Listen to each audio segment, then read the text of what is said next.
ngalim tafsir angel, ngalim fikih angel. Tapi karek ngaji rekam kan gampang. Itu pinter apa goblok? Pinter. Iya. Makanya kula niku mbok burohno ngono tok. Saya tadi dinasihati Mbak Firjon, muga-muga hati saya selamat. Saya itu meskipun kata orang banyak, muhibbin saya banyak, tapi saya insya Allah tidak riya. Saya itu pakai kitab namanya Tasbidul Fuad, itu karangannya Said Abdul Al-Haddad. Ketika beliau punya muhibbin banyak ditanya, bagaimana ya Habib Anda menjaga hati Anda? Jamnya Said Abdul Al-Haddad itu unik. Innama azzamu Allah. Mereka itu sebenarnya menghormati Allah, cuma butuh saran, dan itu saya. Jadi saya tahu sama semua itu mencintai Quran, mencintai sunnah Rasul, mencintai hadis-hadis Rasul. Cuma sampean kan karena nggak paham, terus manfaatkan saya. Jadi sebenarnya saya ini korban. Korban. Jadi saya mau riak gimana? Korban kok mau. Bangganya di mana tuh? Coba sampean misalnya ngaji tafsir, belajar sendiri kan susah. Targetnya susah, maknanya susah, bahkan beli kitabnya kadang nggak kuat. Loh, untuk jadi alim tafsir itu kan harus beli kitab. Loh, saya sering belajar kitab itu jutaan. Tafsir Tobari, saya pernah beli kitab Fakhrur Razi itu berapa coba? 27 jilid.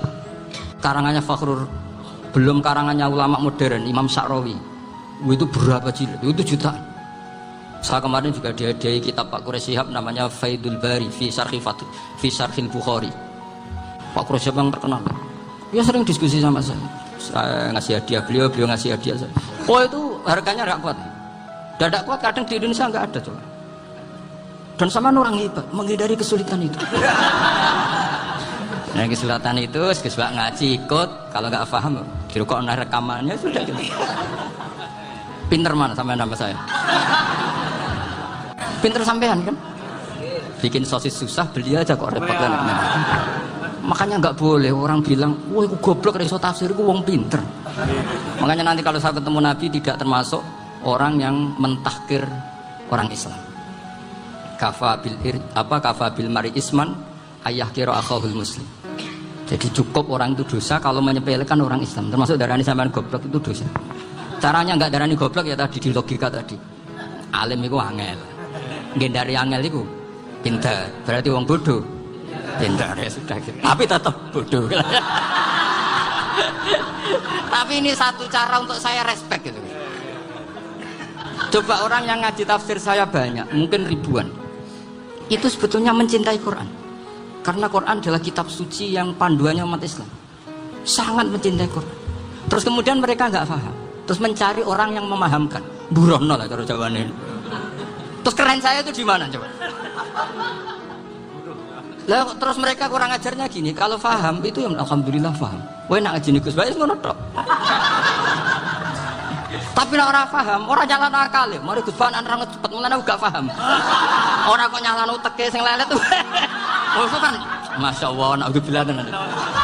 Sebetulnya tingkat kurang ajarnya tinggi Gus sebenarnya. Jadi kalau enggak paham itu kadang enggak nyalahno uteke. Kayak mau misalnya, mau mari mikir aja jelas. Padahal misalnya jelas ora mesti paham bodoh. Paham? Jadi kata Said Abdul Haddad, innama azzamu Allah. Sebenarnya mereka itu sangat menghormati Allah. Makanya kita nggak perlu mengatakan wasilah itu kafir, nggak akan. Karena orang tawasul sama Rasulullah itu ingin dapat ridhonya Allah lewat orang yang dicintai Allah. Kita mencintai wali sebenarnya, wah itu kekasih Allah. Kita mencintai itu karena mencintai Allah. Sama seperti gini, kamu mencintai kangkung apa enggak? Sebenarnya sama sekali enggak. Tapi kamu ingin sehat, ada asupan gizi. Kamu ingin tubuh kamu sehat, butuh asupan gizi. Kemudian kamu makan kangkung. Apa terus kamu cinta kangkung? Kan enggak. Cinta kesehatan kamu sama. Orang yang mencintai saya ingin kepuasan rohani. Saya kan termasuk kiai yang torekonya gampang. Ini swarga kan akhirnya penggemarnya banyak. Coba kalau kamu ini neraka. Jadi sebetulnya Anda mencintai kepuasan Anda sendiri. Nah, saya ini korban. Makanya untuk masuk surga cepat saya, korban itu cepat. Da'watul mazlum la turaddu kan gitu. Laisa bainahu wa bainallah hijab. Jadi saya kalau donga langsung seret langit. Karena mazlum. Saya sinau tafsir itu Pak, sampean bayangkan ada tafsir itu sudah 27 jilid. Sing ngarang Fakhrur Razi itu bulatnya bukan main. Karena dia ahli filsafat. Bulatnya masyaallah. Sudah gitu sinau Jalalain kadang dikomen oleh Sawi. Sudah kita percaya Jalalain boleh dibuli Sawi. percaya sawi dikandani oh iku maliki rasa ribet. Sudah itu sinau Qurtubi, sinau tafsir Tabari itu susahnya. Belinya susah, belajarnya susah. Padahal saya punya keluarga, punya istri, punya anak. Bayangkan kalau istri saya rewel, kayak istri sampai wah itu. Tapi alhamdulillah enggak. Sama sekali enggak. Allah sudah memilihkan wah ini bahaya kalau punya istri rewel. Imam Sibawai itu kitabnya banyak, tapi yang terbukukan hanya Kitab Sibawai. Karena beliau kalau sudah belajar lupa istri. Hanya pas beliau di pasar, kitabnya dibakar semua sama istrinya. Karena dianggap saingannya. Ternyata yang dicerai tidak kitabnya, malah istrinya. Itu Imam siapa? Sibawai. Tapi alhamdulillah kitab saya nggak terbakar, aman. Saya teruskan ya. Jadi untuk menjaga riya dilatih innama azzamu Allah. Sebenarnya mereka itu menghormati Allah. Sehingga wasail-wasail itu sebenarnya nggak pernah jadi subjek pelaku utama, tetap Allah. Sebab itu kata Sayyid Muhammad, kamu kok mengatakan wasilah itu kafir itu gimana? Ketika innallaha qad ba'atsa lakum taluta malika. Talut itu ya manusia. PD-nya itu apa? Inna ayata mulkihi ayyatiyakumut tabut fihi sakinatum mir rabbikum wa baqiyatum mimma taraka alu Musa wa alu Haruna tahmiluhul malaika. Jadi beliau PD itu kalau bawa sunduk semacam peti sakti, sing di situ ada baqiyatum mimma taraka alu Musa wa alu Haruna tahmiluhul malaika. Ya kayak semacam jimat. Tapi saya bukan mensyariatkan jimat enggak, karena nanti banyak penjual yang pembohong juga gitu loh. Cuma cerita, kamu tidak usah mengatakan kafir. Dulu Talut PD-nya kalau bawa sunduk semacam peti kesaktian yang di situ ada baqiyatum mimma taraka alu Musa wa alu Haruna tahmiluhul malaika. Sehingga Khalid bin Walid meskipun beliau sahabat dan menyaksikan wajah Rasulullah SAW, itu bawa sya'aratun min sya'aratihi Rasulullah SAW, bawa rambutnya Nabi. Perang kemana-mana itu diletakkan di pecinya. Nanti sama tanya lagi, masa pakai peci Khalid bin Walid? Wah panjang, sampai itu repot. Sampai tak warai ngaji usul fikih. Usul fikih itu kalau ngaji itu ada istilah tangkihul manat. Ini mesti ini wilayah yang kita bisa berdebat sama Mbah Firjon. Dulu itu musuh saya karena saya mewakili Anwar, beliau mewakili Peloso. Tapi tahu-tahu kalah kuat terus saya mengundurkan diri. Di fikih itu ada istilah, ada tangkihul manat, ada tahqiqul manat, ada tangkihul manat. Tangkih itu kira-kira gini, lafadz hadis itu dibuang sekian untuk tahu bahwa itu madarul hukmi. Misalnya gini, tak beri contoh paling gampang. Sama harus paham, kalau nggak paham nggak pinter-pinter. Ja'a a'rabiyun ila Rasulillah sallallahu alaihi wasallam. Ya karena ini menghormati Mbah Ahmad Siddiq, saya orang alim, jadi ngaji ini tetap ada suasana alim. Ya harus ada suasana alim. Nggak perlu jadi orang alim, tadi susah.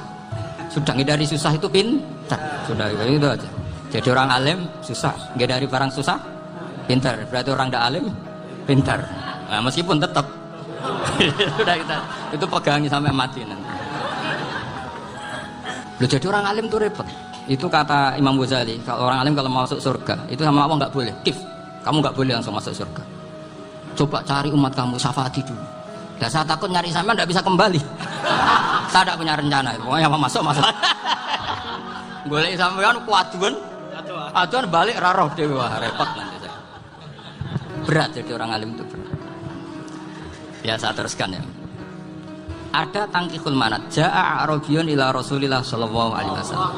Faqala ahlaktu wa ma ahlaka qal waqa'tu imraati fi nahari Ramadan. Ya silan kita, saya ini rusak ya Rasulullah. Kenapa? Karena saya menjima istri saya fi nahari Ramadan. Kata Nabi, kamu harus bayar kafarah. Napa Nabi kafarah? Puasa 2 bulan. Wong baru 1 hari aja terjadi gitu kok disuruh puasa 2 bulan. Ya tidak kuat ya Rasulullah. Baru berapa hari saya puasa aja kecelakaan seperti itu. Apalagi kalau sampai 2 bulan. Tidak ya Rasulullah. Ya sudah kalau gitu kamu pertama ngasih makan apa? Itqu raqabah kan, pertama merdekakan budak. Tapi kan sekarang nggak ada budak makanya. Terus sekarang langsung puasa. Wah nggak bisa semua. Ya sudah ngasih makan orang 60. Kasihkan siapa ya Rasul? Ya orang fakir. Saya ini paling fakir. Di kampung saya ini orang paling fakir. Jadi mulai dulu orang fakir itu hubungan suami istri itu paling lancar. Mulai dulu. Makanya orang fakir itu anaknya banyak. Karena hiburannya hanya itu.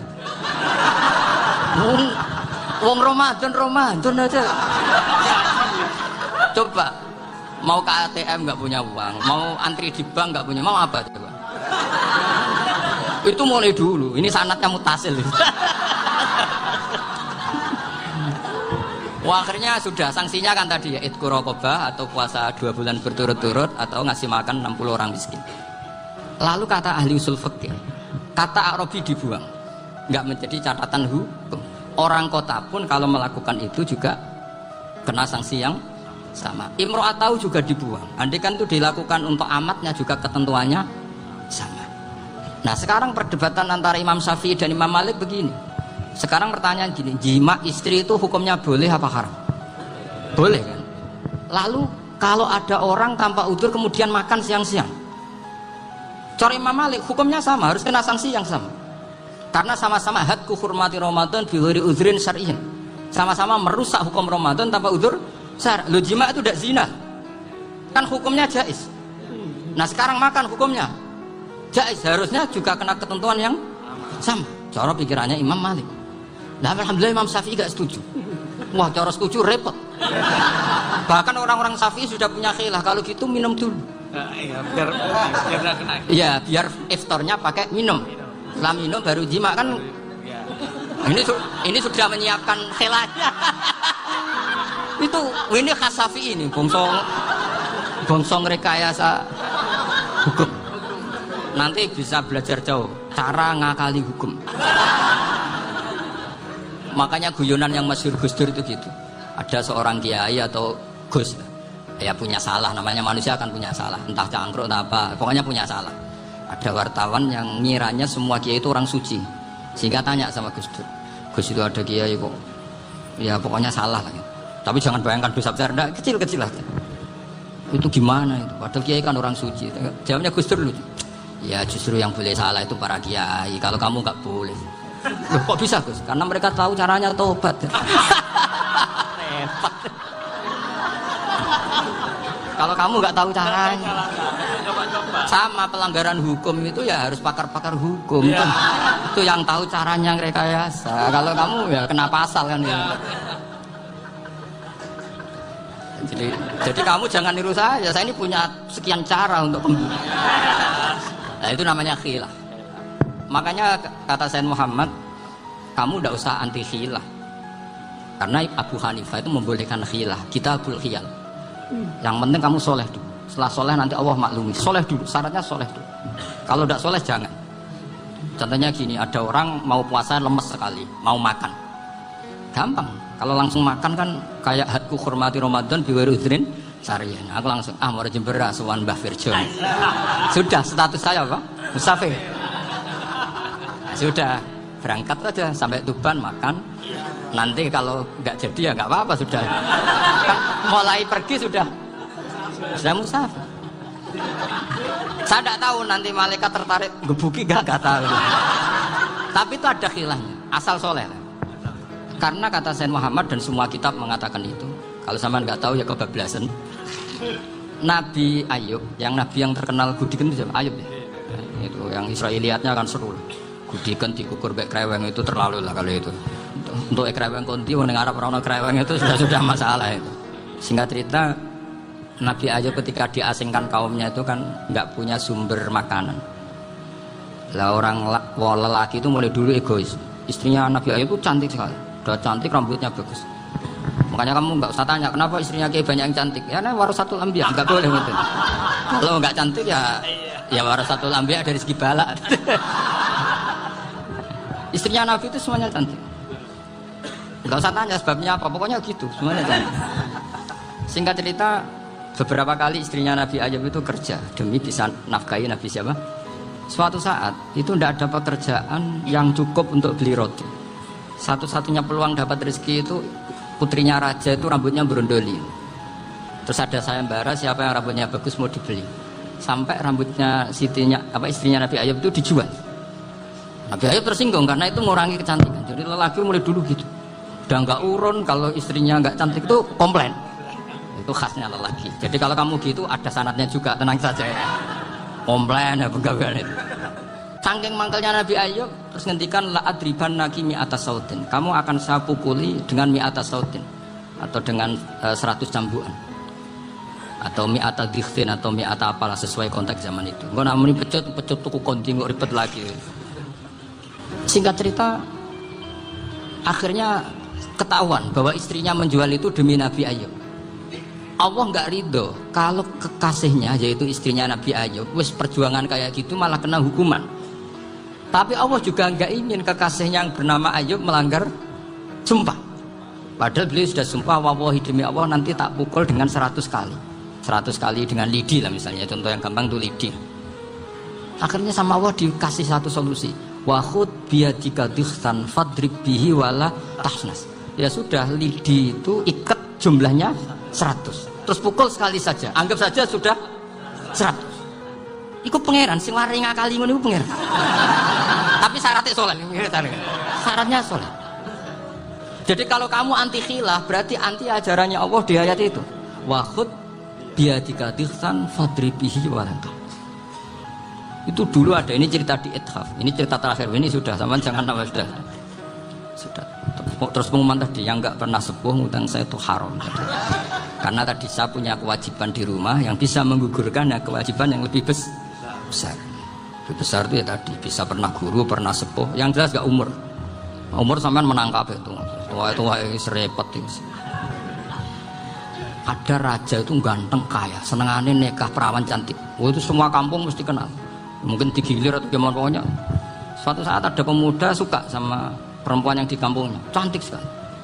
Kemudian pemuda ini ternyata bekerja di kerajaan itu. Tiap hari ditanya, "Oh, itu yang di kampung yang cantik siapa? Mau saya nikahin gini." Wah, bahaya ini, saingannya raja. Jadi yang dibidik pemuda tadi itu saingannya. Si raja ini orang yang namanya raja kan gengsinya tinggi. Kaifat tangkihuha wa qad ra'aitu qad qabbalaha rajulun. Kok boleh kafi? Saya tuh pernah melihat dicium lelaki. Wah, gak mau. Gak gelem, kadang ditambung lan wakot qabbalaha rajulun. Saya pernah melihat sendiri qabbalaha rajulun, dicium oleh lelaki. Wah, sudah gak minat raja langsung. Gak keren. Suatu saat pemuda tadi nikahi perempuan itu. Rajanya marah-marah. Kamu lelaki gak punya harga diri gini. Gak punya selera, gak punya harga diri. Sudah pernah dicium orang kok tetap dinikah. Bilang ke raja, takrif manir rajul, lelaki itu siapa? Abuha. Kamu tahu lelaki itu siapa? Sopo? Abuha. Bapaknya. Saya kan hanya bilang rajulun. Pernah dicium lelaki. Lah pikirannya raja itu lelaki ya kue-kue ngene.